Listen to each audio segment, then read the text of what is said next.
लक्ष्मण जी, ये सबके मन में दुविधा होती है कि वाइफ को कुछ देना है, वाइफ के नाम से कुछ निवेश करना है, टैक्स का प्लानिंग करना है, तो क्या करें।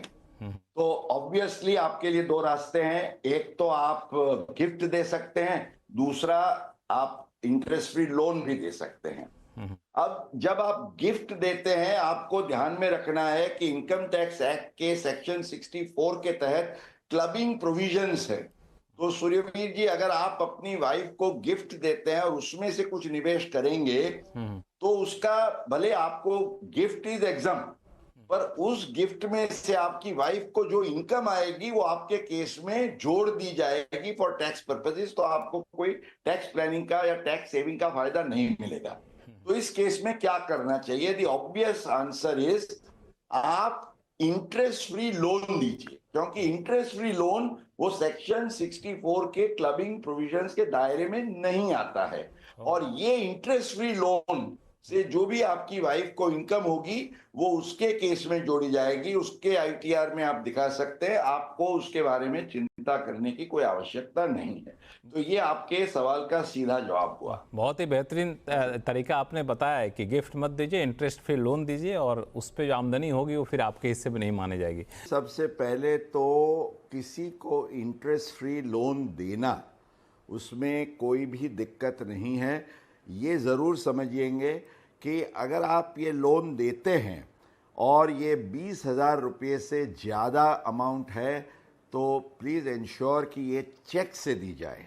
कैश में ऐसी लोन आपको नहीं देनी चाहिए। और जो बंदा लोन लेता है इंटरेस्ट फ्री लोन, तो कई बार उसको मन में ये संशय रहता है, और कई बार ऐसा हुआ भी है कि इनकम टैक्स ऑफिसर ये कहता है कि भाई ये आपने जो इंटरेस्ट फ्री लोन लिया किसी और से, तो ये इंटरेस्ट फ्री लोन देने वाला जो शख्स है वो अगर ये इंटरेस्ट लेता तो उसको उसकी आय होती।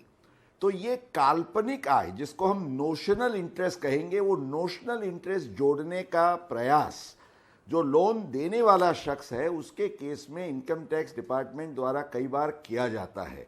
लेकिन उसके लिए जो सेटल्ड जुडिशियल पोजीशन है Priyanka ji, is very clear.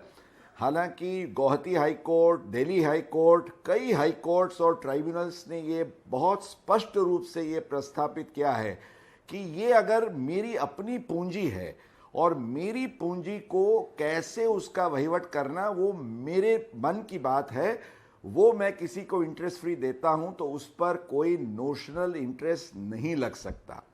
तो इसमें कोई भी दिक्कत वाली बात नहीं है। इनफैक्ट कई बार जो शख्स आपको जिसको देना है वो अगर 50,000 से ज़्यादा आप देते हैं और वो गिफ्ट के तौर से देते हैं, वो रिलेटिव की डेफिनेशन में नहीं आता है, तो उसके हाथ में ये टैक्सेबल इनकम हो सकती है। पर अगर ये इंटरेस्ट फ्री लोन के तहत दिया जाए तो इस पर टैक्स लगने का कोई सवाल नहीं है। एम्प्लॉयर टू एम्प्लॉय के केस में हमें दो चीज़ें याद रखनी है। एक तो 20,000 रुपये तक की छोटी जो लोन होती है वो कोई भी पर्पस से दी जाए एम्प्लॉयर द्वारा एम्प्लॉय को, उसमें कोई टैक्स का सवाल नहीं है।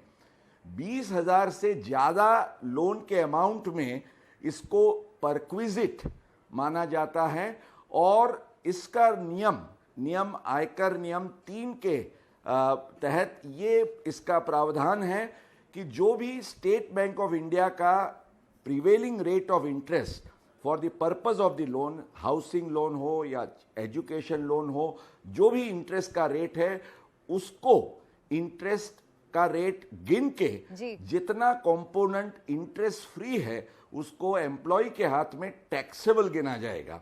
तो ये आपको ख्याल रखना है। इसमें एक ही एक्सेप्शन है और वो बहुत अहम एक्सेप्शन है कि अगर एम्प्लॉय को कोई भी गंभीर रोग या बीमारी के लिए उसके एम्प्लॉयर द्वारा कोई लोन दिया जाता है, इंटरेस्ट फ्री भी हो, तो उसको टैक्सेबल परक्विजिट नहीं माना जाता। तो प्रियंका जी, ये नियम को ध्यान में रखते हुए इंटरेस्ट फ्री लोन देना या लेना आपको प्लान करना चाहिए।